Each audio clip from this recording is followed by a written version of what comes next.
সাবেক ৩ প্রধান নির্বাচন কমিশনার সহ ২৪ আসামির বিরুদ্ধে রাষ্ট্রদ্রোহ, প্রতারণা ও অর্থ আত্মসাতের নতুন অভিযোগ আনা হয়েছে।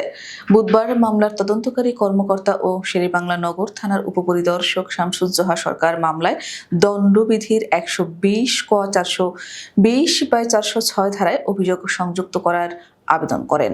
পরে শুনানি শেষে ঢাকার মেট্রোপলিটন ম্যাজিস্ট্রেট মোহাম্মদ মিনহাজুর রহমানের আদালত আবেদনটি মঞ্জুর করেন।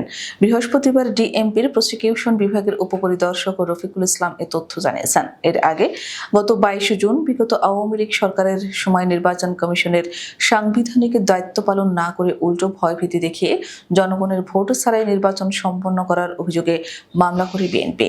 মামলায় ২০১৪ সালের নির্বাচনের তৎকালীন সিইসি কাজী রকিব উদ্দিন আহমেদ, ২০১৮ সালের নির্বাচনে তৎকালীন সিইসি একেএম নুরুল হুদা ও ২০২৪ সালের নির্বাচনের তৎকালীন সিইসি কাজী হাবিবুল আউয়ালকে আসামি করা হয়েছে।